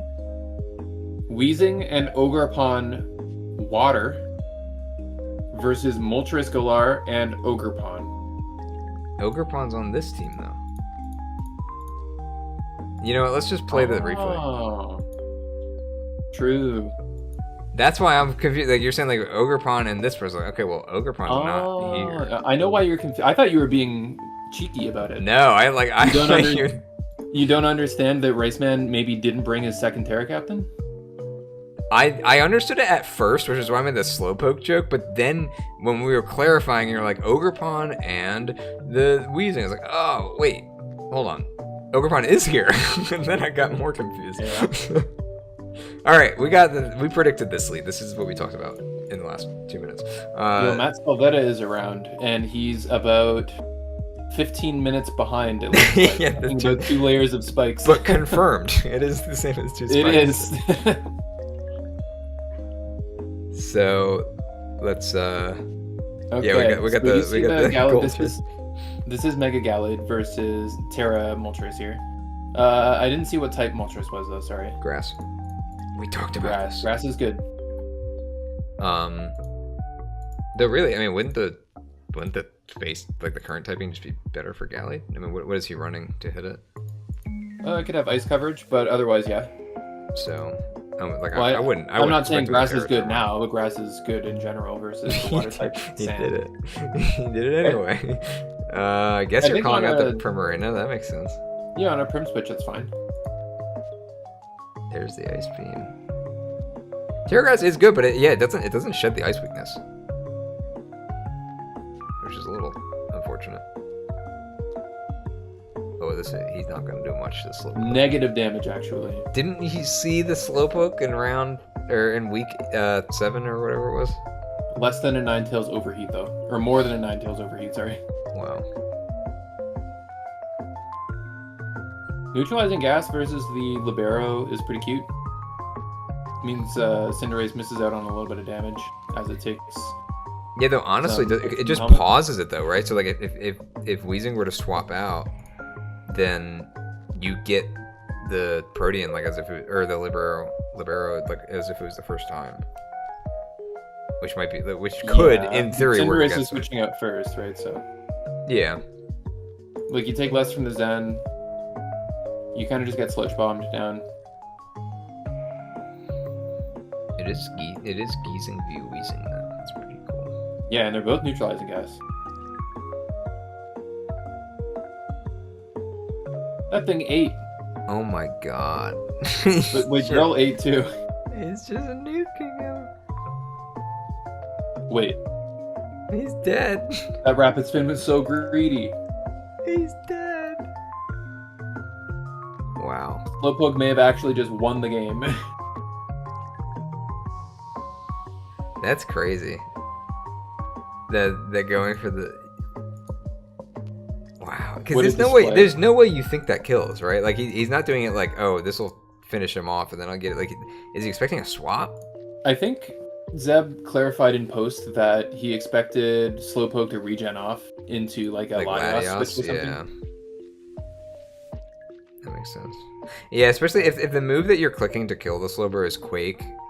I mean, granted, you know that this is usually in gas, but he does have 2 other mons that are off the ground, not flying things. Just one right now. Oh, true. Yeah, he's grass. Even still, grass will resist it. I also just noticed that this is a very Gen 1 team, even though it's more recent forms. Yeah, different versions, but still Gen 1. Yeah. Let's go back. I wasn't really paying attention. So we saw this. We saw the rapid spin into the kill. Slowpoke getting the playoff numbers up. And then you get the regen. Upon getting the Trailblaze, doesn't matter And too then much. leaving, It did yeah. negative damage. Wisp missing does matter. If Wisp had hit, this Prim would be dead this turn. Would it? Yep. But although, actually, if no, Prim 'cause would have isn't been it dead there... 6%? Oh, sorry, wait, so it has lefties, so... Is burn 6 Oh, or it's 8? not... Sorry, I guess I just saw 10 instead of 16. Yeah.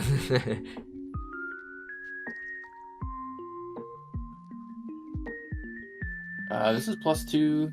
Maybe it could have gone for... No, it couldn't have rested again. Oh, Resting again would have died. man, that A doesn't die. Oh, but the sand... The sand will kill you. That's still kind of crazy. I mean, I know you get the rock. I mean, you get the boost in Sandstorm to Spadef. Like, this must be like fully Spadef. Dude, Right. Slowpoke living again just to get the trip off. For Rhydon to come in and maybe SD or something here. And that's surviving a knockoff with an item. As a Yeah. psychic type. That's crazy. Slowpoke was the GOAT. Crit did not matter. So stalling HP here, even though Trick Room turns are counting down, And you're dead. He's dead to the Sandstorm this turn. yeah, If he stays there. I think Riceman could have clicked sub maybe one more time to try and fish for the kill on Ogerpon on the EQ calc. Yeah. But all this sand damage is actually really racking up for Zeb too. And this is at 1%. It's a speed tie with Latias. It loses the speed tie. I guess at the end of the day, that Psyshock probably kills regardless of the sand chip. Like, this could have been a 15 or 20% or whatever. It would have been fine. I mean, it would have been dead either way. But now this will just good. And then Latias just cleans with the That's a- Psyshock.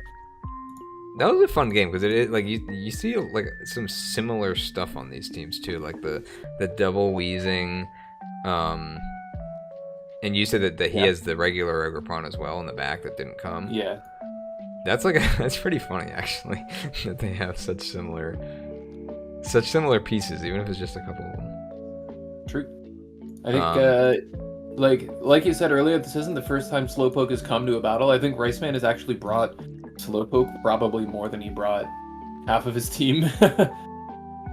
Yeah. But yeah, I mean, this was really well played. Can you check what item Latias had here? Because I'm surprised that the Psyshock killed the Wheezing. Ugh, can't click it. It was Specs, yeah, I thought so. With the healing rush too. I'm just curious to see. Aromatherapy on the gazing. I don't think he ever got status. He never got though. the ticket, no. Yeah. Well, yeah, I mean, that was a really close game. That was probably the tightest of the round 1 games. Yeah. At least in terms And of it was diff. maybe to be expected. It was between 4th and 5th seed. And it definitely didn't disappoint. There were ups and downs. And honestly, if this game could have gone completely differently by just one turn, like if Latias did switch in on the Excadrill when Slowpoke was out going for the Rapid Spin, this might have looked like a completely different game with suddenly +2 drill, KOing everything.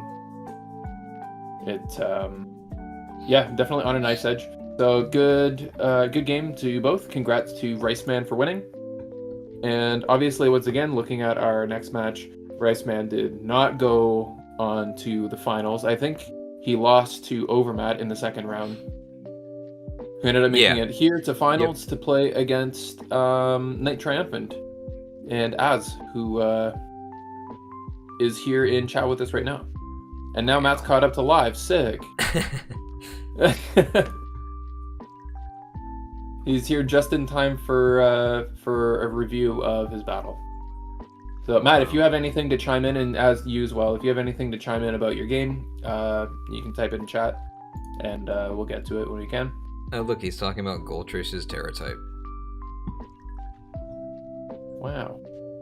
So, speaking of Terra types, Yeah, got what a was lot that? of got a lot of bugs.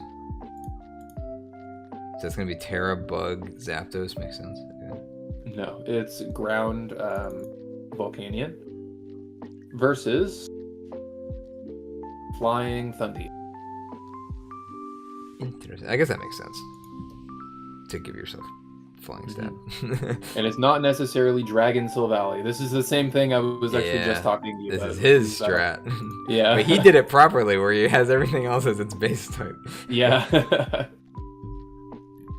Exactly. So this is Hustle Finals up. grand champion Hold up. for season 4. Censored. Should we censor this? Should we censor this? It's censored. Whoa. Oh no, all the money we make off of our YouTube videos. All right, who are we leading? Gliscor probably. I imagine a Tusk lead is pretty good into most things, but maybe it's a Sylveon or Silvally. I think both look pretty good as well. I would say probably Sylveon would be easiest to tech against everything here. Yeah. Conversely, I think Zapdos or Lop make the most sense for Az. Yeah. I'm wondering, like, would you say that leading with Silvally is a good idea though? Because you hard to just tell 'cause I don't know the immediately type reveal right your now. type. Yeah, I don't think that's the play. I was right. Gliscor and Thundy just goes for the plot right away, What's he which is plotting? completely fair. Like even if Gliscor has Stone Edge, it doesn't kill, and Thundy outspeeds.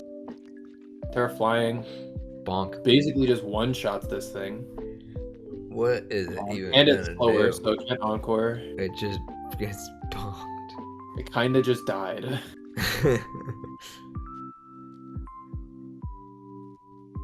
I do Double like fake out Fake Out. damage. Yeah, Lop Fake Out plus Toxic Spikes is really strong. Yeah, you just get the extra little chip. And maybe you can even just play T-Spikes again here. I feel like T-Spikes again is nice. Because then more than just Tusk gets poisoned. Yeah. Yeah, there's the offensive Sylveon. There's that hyper voice. Still not doing a ton to Ferrothorn though. Probably an Oka Berry here. Oh, smart swap. Not an Oka Berry, which is... But kind of Sylveon don't like to wins see that. -1 Spatak on the Yeah, Volcanion. exactly. Yeah, here's the Sylveon again. Went for the Hyper Voice instead of the Mystical Fire, and it gets Toxic for it. I mean, you've got to imagine that it's Oka Berry. Heal Bell. Stayed in and went for Heal Bell. That's surprising. If it is Oka Berry, it probably could have... It might have been able to live and kill with Heavy Slam. Hold on, wait. You can put emojis in the nickname. Yeah. What's funny is back in the day, like back in our old Gen 6 draft days, putting emojis in your Pokemon nicknames actually used to break replays. So we had one guy who we didn't understand why his replays weren't working. It's like in the chat too. And yeah, it would just completely break. The chat log would just not work at all, and then it would just completely stop showing you what was happening. That's It was crazy. they fixed it. They fixed it by now, but it took us like an entire season to figure out what was going wrong with his replays. What I think is funny is this one reminds me of like the symbol that they put next to the spliced mons in Pokerogue. So that's what I thought when I came. I was like, is he using a spliced mon? Like, no, it's just an emoji for some reason. And I think it's the only one with one, right? The other ones don't have it. Yeah. Yeah. Okay, you got to explain to us why you only had one emoji in all of your nicknames. And comes Aggron on what I assume is a Hurricane here. Yeah, I think we saw it. He avoided it. Oh, though. we saw the Hurricane and it missed. Yeah. But realistically, Aggron probably takes everything that Zapdos does, right? Like, I mean, you don't want to get pivoted on, but Yeah, there's the Ice Punch too. Might have Body Press. Yep. there's a That's a different berry. So that's where the berry difference was. Gets the Leech. I imagine this is Protect. I was gonna say as- protect, it's but I not. guess not.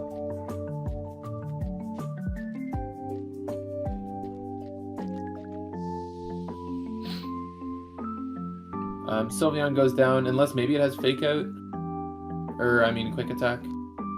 Did not. Does quick attack kill though? No, absolutely not. But I mean, was it would have gonna done 40% or so. Yeah. I'm imagining it's Pixie Plate, because I know Matt likes Pixie Plate. And it did a lot of damage before. Yeah. So we do see is that Silvally Ground. Right. I think As it's such, it dragon should on have the hit Spikes there preview. instead of Leech. Yeah, I think I agree. Spikes would have done a lot of work here. This is a burn on Thundy. That's at least nice. Oh my gosh. He got boinked. Thundy T is such a These tough matchup single- for Zapdos. These single layers of spikes have been putting in work.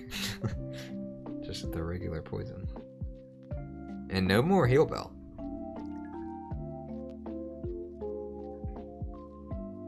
It's defensive Tusk too. That probably means that your Volcanion might be faster if you have Speed Invest. Goes for the Terra, but Slowking eats up anything Volcanion wants to That was do. a crit. And like I said before, poisoning Slowking, it's not an answer. Right. It always regens faster.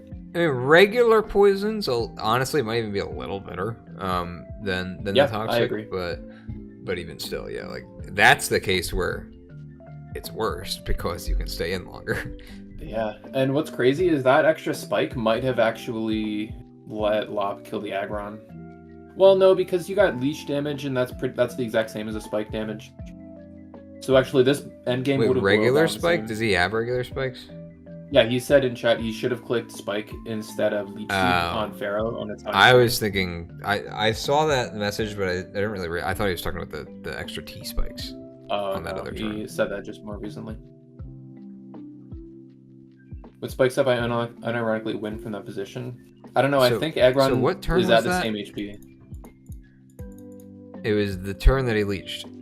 Yeah, So this this turn, when he leeched, he should have clicked spikes. So you're saying then that Aggron would be at 88% here, and then one more turn Right. ahead. Actually, So Aggron would be at 74. he'd still be at 88, Aggron switches in twice.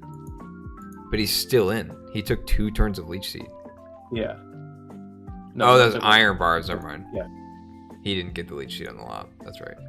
I thought that's what So that he's at chip was, but it was iron bars. 76%, but he's saying Aggron switched in twice. Which, big if true. There. Because if... Oh, true, yep. Yeah, you're right. Yeah, Lob wins that for sure.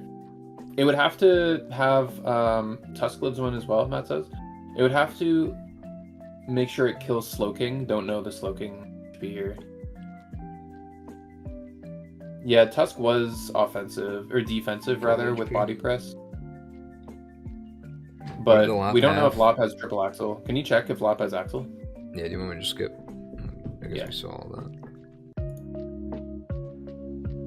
Where is Lop? 2. Lop does not have triple axle. Oh, but it So has this fake out.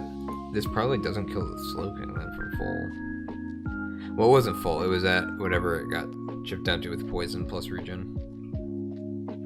Yeah, what percent is Tusk at this endgame? Tusk? I thought we were talking about Slowking. Just go to the end of the game. Tusk was pretty. Oh, right. 41 with 40. poison. That, Probably surprised. CC probably kills. You think? If it's a Probably. defensive, How defensive is Tusk? almost max 88 HP and impish. then 88 impish. Calc I- Investigator's on the way.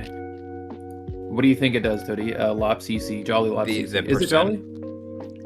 Yeah. Is Jolly or is Lop To Jolly? that to Tusk, I would say like 30 to 40%. Okay. Is Lop Jolly? Yes. Wow, it does negatory. Oh, this is booster energy. Hold on. Yeah, it's probably booster. Yeah, it does 31 to 37. Yeah. But a spike would be up. Yeah, and depending on when it comes in, it might take the poison chip as well. What percent was Tusk at? 45? It was at 41 in its It goes to balls. 29 and then it's a guaranteed KO. Yeah. So, yeah, Dondi, you're 100% right. GG. Unfort. I mean, obviously, either way, It's hard to know. congrats to both of you. In that situation, Matt too. is now the 2-time champ. He won season 2 and now season 4. That's back-to-back years. It's almost back-to-back years. I definitely think That's a good point from Matt too. Like if he clicks spikes there, it's not like the rest of the game plays out exactly the same. He still has a spinner. yeah, it's if the game did play out the same with the spike, then Lop did win. Yeah, But, just based on strict yeah, percentages. I do think, like I was saying, I think both of you guys had a great season. Once again, nobody's surprised to see both of you guys up here. You guys are both like known top players in the top division of what I think a lot of people would consider a pretty high skill league, right? Especially for like something so small, I'll say for hustle, yeah. as small as the NBA is, right? So For what it's So, worth, yeah. the turn that the spikes would have gone up, Tusk is at 64% and not poisoned yet too. So like he doesn't. It's not like he's in the range that he would die to a Lop. Like he would have come in at a different point, survived Lop, and been able to spin that out. yeah, potentially there is fake out play happening there, but That is yeah. true, yeah. Okay, so that's But none of Lop's all the already in. replays we had, right? So congrats to our 3 champions. We had Stormtide here earlier, winning Truant. Leezy, No, he was the loser of Truant. our mod. Oh, true. Yeah, sorry, Kai Guy. Kai Guy winning. Kai Guy was Truant. also here though. He was here just for a minute in chat. Leezy winning Swarm, and now Overmat being the first multi season winner of the NBA. Yeah. So congrats on that amazing Before feat. brother. even LeBron James was able to win Before more than LeBron. one NBA title. That's crazy. Yep. Okay, well, All right, chat. This I is think where you we- all laugh. ha ha ha ha. About the I think we NBA. had a couple things to say before we signed off for the night. Yeah. First being that our season 4 awards are coming. We do have our award poll pretty much locked and loaded. We just We need your help. we need your help. Yeah, and money to no. So if Yeah, please Do you have donate to this any- PayPal so we can finish this. we're almost ready. We're on the road to 5,000 on our Kickstart. If you guys have any funny moments that you remember from the season that you would like to see voted on in the annual Last Place Award, we'd love to hear your funny moments. It doesn't have to be something that happened with you, but obviously those will be more fresh in your mind. So if you have anything that you thought that you did was funny over the season, or happened to you that was funny, or that you remember in the season that was pretty funny, you can DM one of us. You can post it in general somewhere. Somebody will find it, and yeah, we'll look those over. I would say post it in one of the public channels so that people aren't posting the same ones a bunch. We have a couple of them already too. Like I think Swarm's pretty good. And I think we have like 3 or 4 in the others. So Yeah, that's okay. that's really just the last thing. Everything else is done on them. But it's better than putting a write-in slot, because then if you know only the one person that writes it in is the vote, then it kind of defeats the purpose, because then it's like it's Yeah, not gonna I win. wouldn't vote in So- something. If Yeah. if the poll asked me to think of a funny idea, I would just not do it. right. So Yeah. if we don't get a So- bunch of them, we'll think of some other stuff. Put in. The aim is to hopefully get it out tonight. Yeah, and we want But- you guys vote. Wait, tonight? Oh, I didn't know that. Tonight. I mean that's Um, kind of the plan. I mean everything else is done. It's really just that last category that's really the only thing that we're waiting for. Okay, we'll get it out so- eventually. If we Yeah. get it tonight, then that's cool. What we will be getting out tonight is an announcement regarding our PGP 500 team lineup.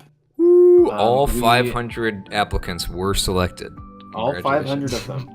Cody, I hate to break the news to you, but your application has been rejected. Oh, it's do not because I think- said no to the You're- scheduling, isn't it? Yep, Dang it. there will be no future considerations, and you are banned from playing in the PGP 500 for the next shit. 2 minutes. Fine, I guess I just have to apply when we get into the bigger one. Yeah. The PGP 1000. Yeah, so I will be announcing that in. I might even just make a separate channel for it. I might do it in an announcement somewhere. I don't know. I haven't decided, but I will be writing up a cool little intro thing for everybody participating. So look forward to that. And I think that's all we have. Yeah. I think so. Awesome. Stay tuned, yeah, for once the poll's actually out. We'll get something together. We'll try to do one of the award streams like we did last time. It's time dependent. Part of the reason I wanted to get the poll out sooner now is because I know that I won't be here 2 weeks from now. So, you know, if we got the results in, then I could put something together for maybe a next week's stream. I don't want to set anything in stone yet, but just keep an eye out for announcements regarding that, and pay attention when the poll comes out to see when the deadline is, because it might not be very far from when the polls go out. Yeah, So- we may just have a couple days. Yeah. So, yeah, that is all from me, and I think you said that's all from you. Yeah, I think So- I think that's good. Have a good night, everybody. Thanks for tuning in. Special Good thanks season. to Stormtide for being a special guest. Yes. And yeah, An unexpected special guest, but it worked out because we were looking Yeah. at this replay, so all good. Good night, All right. folks, and thanks again. see ya.